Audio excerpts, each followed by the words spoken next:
Everyone, welcome back to my YouTube channel. और आज का टॉपिक है सेल साइकिल। सेल साइकिल एक बहुत ही कॉमन सा टॉपिक है जो आज जनरली आता है और सभी करवाते हैं, लेकिन मैं सेल साइकिल के साथ साथ आपको रेगुलेशन भी पढ़ाऊंगी और एक बहुत ही शॉर्ट वीडियो में। तो हम वीडियो को स्टार्ट करते हैं। सबसे पहले सेल साइकिल क्या है? ये सीरीज़ ऑफ इवेंट है जिसमें सेल ग्रो करता है और डिवाइड करता है। ठीक है, मोस्ट ऑफ द टाइम जो सेल रहता है वो हमारे इंटरफेस में रहता है, जिसमें इंटरफेस में क्या होता है, जिसमें जो हमारा सेल रहता है वो ग्रो करता है एंड रेप्लिकेट करता है अपना क्रोमोसोम को। ठीक है, और सेल डिवीजन के लिए प्रिपेयर करता है। ठीक है, और उसके बाद हमारा एम फेस आता है जिसमें माइटोसिस होती है या फिर मियोसिस होती है। अब हमारा डीएनए है, डीएनए रेप्लिकेट करेगा और फिर उसके बाद हमारा रेप्लिकेट करके उसके बाद हमारा कैरियोकाइनेसिस होता है। कैरियोकाइनेसिस में हमारा न्यूक्लियस का डिवीजन होता है और फिर हमारा साइटोकाइनेसिस होता है। अब सेल साइकिल में जो मैंने बताया इंटरफेस ज़्यादातर टाइम रहता है, तो इंटरफेस हमारा 23 घंटे का रहता है, मान के चलते हैं। ठीक है, मतलब वो 95% हमारा इंटरफेस में रहता है और हमारा 5% एम फेस में जाता है सेल डिवीजन के लिए। ठीक है, इंटरफेस में जो रहता है उसको हम प्रिपरेटरी फेज भी बोलते हैं, जिसको हम G1 फेज, S फेज और G2 फेज में डिवाइड रहता है। ठीक है, G1 को गैप 1 बोलते हैं, S को सिंथेसिस फेज एंड G2 को हम ग्रोथ फेज कहते हैं।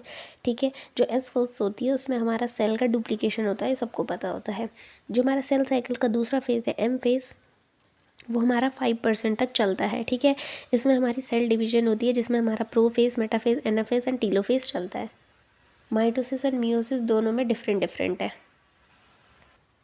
तो सेल का जो सेल डिवीजन का जो सीक्वेंस है वो है सबसे पहले G1, फिर वो S फेज में जाता है, फिर G2 में, फिर M फेज में। ठीक है, अब जब कोई कोई सेल रहती है जिनकी इच्छा नहीं रहती है S फेज में जाने की, तो वो G0 फेज में चले जाते हैं, वो एग्जिट मार लेते हैं। ठीक है, और उसका एग्जाम्पल है कि न्यूरॉन्स। ठीक है, जो न्यूरॉन्स रहते हैं वो कभी डिवाइड नहीं होते, क्योंकि अगर न्यूरॉन्स डिवाइड होने लग जाते तो फिर तो हमारी बॉडी कितनी पता नहीं कितनी बड़ी रहती। ठीक है, तो leave the cell cycle, differentiate cell, neurons आ गया, इसमें कोई सेल डिवीजन नहीं होता है। ठीक है, लेट G1 फेज में हमारा G0 फेज आता है। अब हम बेसिक स्ट्रक्चर पढ़ेंगे थोड़ा सा क्रोमोसोम्स का, क्योंकि लोग कंफ्यूज रहते हैं। जो क्रोमोसोम रहता है उसके बाद लॉन्ग आर्म रहता है और शॉर्ट आर्म रहता है। ठीक है, ये देख लेते हैं, इसको भी हम क्रोमोसोम बोलते हैं, इसको भी हम क्रोमोसोम कहते हैं। लेकिन हम उसको, अगर हम इसके बिहाफ में इसको पढ़ें तो ये एक क्रोमैटिड होता है, ये हमारे दो सिस्टर क्रोमैटिड्स होते हैं। ठीक है, तो जो एक क्रोमैटिड है ये हमारे सेंट्रोमेयर से जुड़ा हुआ है। ठीक है, ये रेप्लिकेट करता है और एस फेज में कैसे हो जाता है, ये दो क्रोमैटिड में कन्वर्ट हो जाता है। ठीक है, इसके पास दो शॉर्ट आर्म रहते हैं और लॉन्ग आर्म रहते हैं। ठीक है, ये दोनों ही क्रोमोसोम ही होते हैं, बस इनके जो ये स्ट्रक्चर है इनको हम क्रोमैटिड्स बोलते हैं। जो न्यूक्लियस रहता है, ये एक इम्पॉर्टेंट क्वेश्चन है। जो न्यूक्लियस रहता है, न्यूक्लियस हमारे कौन कौन से ऑर्गेनल्स के साथ अटैच रहता है। ठीक है, तो जो न्यूक्लियस रहता है वो हमारे न्यूक्लियोलस और न्यूक्लियोसोम्स के साथ अटैच रहता है।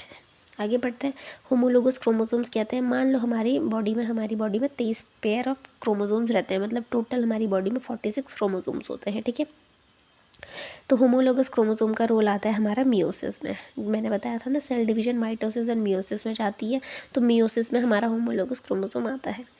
अब जो हमारे 23 पेयर्स ऑफ क्रोमोसोम्स रहते हैं, तो जो हमारे पेयर्स ऑफ क्रोमोसोम्स है, ये 1 पेयर है, ये 1 पेयर है, तो ये अलग अलग पेयर के हम नॉन होमोलोगस कहलाते हैं और एक ही पेयर के ये होमोलोगस क्रोमोसोम्स कहलाते हैं। ठीक है, एक पेयर के दोनों क्रोमोसोम्स को होमोलोगस बोलते हैं और दो पेयर के अलग अलग क्रोमोसोम्स को हम नॉन होमोलोगस कहते हैं।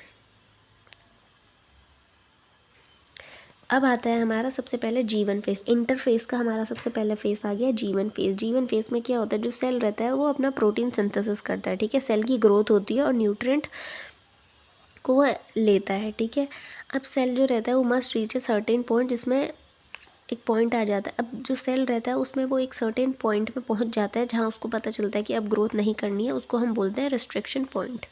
ठीक है, यहाँ ज़्यादातर प्रोटीन सिंथेसिस होता है। अभी हमारा कोई सेल है, ठीक है, इसमें ये हमारे दो होमोलोगस क्रोमोसोम है, ये सेकंड पेयर है, मतलब इसमें हमारे टोटल 4 क्रोमोसोम्स हैं। ये चारों के 4 क्रोमोसोम्स हैं, तो ये रेप्लिकेट करेंगे तो ये 4 क्रोमोसोम्स हमारे कैसे हो जाएंगे कन्वर्ट, इनकी 4 कॉपीज़ बन जाएगी। ठीक है, ये एक क्रोमोसोम थे और इनके बगल पे इनकी एक कॉपी जुड़ गई है, तो इनकी 4 कॉपीज़ होगी और 4 क्रोमोसोम्स होंगे।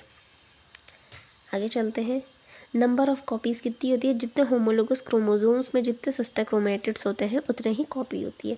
होमोलोगस क्रोमोसोम है, ठीक है, उसमें सिस्टर क्रोमैटिड्स कितनी हैं, 2 सिस्टर क्रोमैटिड्स हैं, तो उतनी ही हमारी कॉपीज़ भी बनेंगी।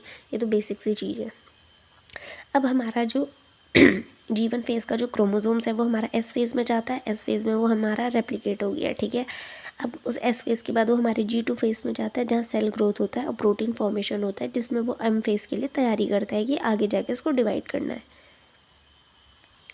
अब आ गया हमारा माइटोसिस। माइटोसिस के बाद हम पढ़ेंगे मियोसिस। माइटोसिस किस में होता है? हैप्लॉइड एंड डिप्लॉइड दोनों टाइप के सेल्स में होता है। माइटोसिस मोस्टली हमारा सोमैटिक सेल्स में होता है, जो हमारी बॉडी की सेल्स रहती हैं, लेकिन जो हमारा मियोसिस रहता है वो हमारे किन में होता है? जो हमारी सेक्स सेल्स होती हैं उनमें होता है। माइटोसिस को हम इक्वेशनल डिवीज़न भी बोलते हैं। तो माइटोसिस का पहला फेज़ आता है प्रोफेज़, जिसमें हमारी न्यूक्लियर मेम्ब्रेन डिसअपेयर हो जाती है, हमारे क्रोमोसोम्स कंडेंस हो जाते हैं। कंडेंस मतलब वो हमारे लाइन ऐसे थ्रेड लाइक स्ट्रक्चर बनाने शुरू कर देते हैं और हमारी ऑर्गेनल्स डिसअपेयर हो जाती है। मेटाफेज में क्या होता है? जो क्रोमोसोम्स रहते हैं वो इक्वेटोरियल प्लेट पे अलाइन हो जाते हैं और जो स्पिंडल फाइबर रहते हैं वो हमारे क्रोमोसोम्स के काइनेटोकोर से अटैच हो जाते हैं, ठीक है। फिर आता है हमारा एनाफेज। एनाफेज में क्या होता है? जो सिस्टर क्रोमैटिड्स रहते हैं वो सेपरेट हो जाते हैं, ऐसे करके सेपरेट हो गए हैं। ये फर्स्ट हमने जब G1 फेज़ था हमने ऐसे ही देखे थे सब के सब, ठीक है। तो एना फेज़ में इनकी जो सिस्टर क्रोमैटिड्स हैं वो सेपरेट हो गए हैं, तो 4 को अब हमारे पास टोटल 8 क्रोमोसोम्स हो गए हैं, ठीक है। अब आता है टीलोफेज़। टीलोफेज़ में क्या होता है? हमारी सेल ऑर्गेनेल्स रिपेयर करने लग जाती है, हमारे जो न्यूक्लियर मेम्ब्रेन है वो हमारा रीअपेयर करना लग जाता है, और जो हमारा साइटोप्लाज्मिक डिवीजन है जिसको हम साइटोकाइनेस बोलते हैं वो हमारा स्टार्ट हो जाता है।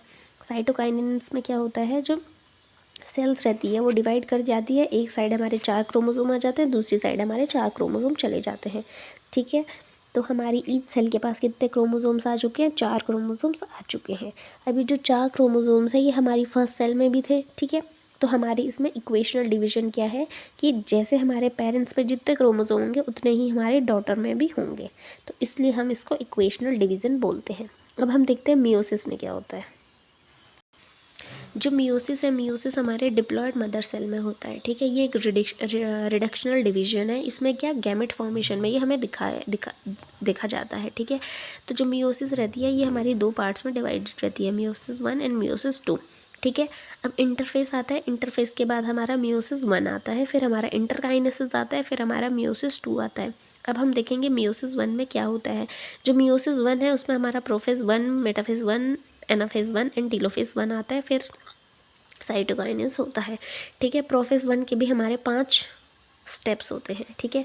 अब हम प्रोफेज 1 के पहले स्टेप पे चलेंगे, जो कि होता है लेप्टोटीन। लेप्टोटीन में क्या होता है? वही कंडेंसेशन होता है, थ्रेड लाइक स्ट्रक्चर शो होने लग जाते हैं, ठीक है। जाइगोटीन में क्या होता है? हमारा बाइवेलेंट फॉर्मेशन होता है। बाइवेलेंट मतलब हमारे होमोलोगस क्रोमोसोम साथ साथ आते हैं, टेट्राड का फॉर्मेशन करते हैं। टेट्राड मतलब होमोलोगस क्रोमोसोम साथ में आएंगे तो हमारे पास कितने क्रोमेटिड दिखेंगे? 4 क्रोमेटिड दिखेंगे, ठीक है। सिनैप्सिस, जिसे हम सिनैप्टोमिनल कॉम्प्लेक्स बोलते हैं। सिनैप्टोमिनल कॉम्प्लेक्स क्या होता है? होमोलोगस क्रोमोसोम के बीच में एक थ्रेड लाइक लिक्विड सा सीरम लाइक स्ट्रक्चर दिखता है, जिसको हम सिनैप्टोमिनल कॉम्प्लेक्स बोलते हैं, जो कि होमोलोगस क्रोमोसोम्स को एक दूसरे से अटैच करता है। फिर आता है हमारा पैकाइटिन। पैकाइटिन में क्या होता है? हमारे जो होमोलोगस, जो हमारे नॉन सिस्टर क्रोमैटिड्स रहते हैं उनका एक्सचेंज हो जाता है। डिप्लोटीन में क्या होता है? कायस्माटा शो होता है। कायस्माटा में क्या होता है? जो हमारा जहाँ पे क्रॉसिंग ओवर दिखती है वहाँ पे हमें एक्स पोजीशन दिखती है, उसको कायस्माटा बोलते हैं, ठीक है। सिनॉप्टिमल कॉम्प्लेक्स जो रहता है वो डिजेनरेट होना शुरू हो जाता है, ठीक है। डाइकाइनेसिस में क्या होता है? हमारा प्रोफेज का लास्ट स्टेप होता है, जिसमें हमारी न्यूक्लियर मेम्ब्रेन गायब होने लग जाती है, हमारे सेल ऑर्गेनेल्स गायब होने लग जाते हैं। फिर आता है हमारा मेटाफेज 1। सेम प्रोसेस होती है, हमारी जो होमोलोगस क्रोमोसोम्स जो सेपरेट हो गए हैं वो हमारे अलाइन हो जाते हैं। एनाफेज 1 में क्या होता है? जो हमारे होमोलोगस क्रोमोसोम्स हैं वो हमारे सेपरेट हो जाते हैं एक दूसरे से बाय स्पिंडल फाइबर। टीलोफेज 1 में क्या होता है? हमारी जो न्यूक्लियर मेम्ब्रेन और जिसे हम लेमिन बोलते हैं वो हमारी रीअपेयर होना शुरू हो जाती है और हमारा डीकंडेंसेशन होना शुरू हो जाता है। डीकंडेंसेशन मतलब जो प्रॉपर क्रोमोसोम का स्ट्रक्चर है वो दोबारा से हमारा थ्रेड लाइक स्ट्रक्चर में बदलने लग जाता है। फिर हमारी साइटोकाइनेसिस होती है, हमारा साइटोप्लाज्म में डिवीजन हो जाता है, ठीक है। अब हमारे पास ये अभी तक था हमारा रिडक्शनल डिवीजन, ठीक है। अब हम चलेंगे मियोसिस 2 में। मियोसिस 2 को हम डिट्टो इक्वेशनल डिवीजन बोलते हैं, क्योंकि जितना हमारे at the end of the meiosis 1 में दिखे थे उतने ही हमारे उसको हम पेरेंट मानते हैं, ठीक है। अब उतने ही हमारे मियोसिस 2 के एंड में हमारे जो डॉटर सेल्स होंगे उनके पास क्रोमोसोम्स होंगे, तो इसको हम इक्वेशनल डिवीज़न मानते हैं, ठीक है।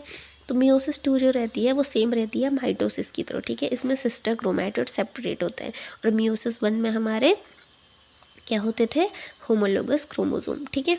अब प्रोफेज 2 में क्या होता है, हमारी दोबारा से न्यूक्लियर मेम्ब्रेन डिसअपेयर हो जाती है, कॉन्डेंसेशन होता है, ठीक है। ये हमारे क्रोमोसोम्स हैं, ये हमारे मेटाफेज 2 में क्या हो गए हैं, ये अलाइन हो गए हैं।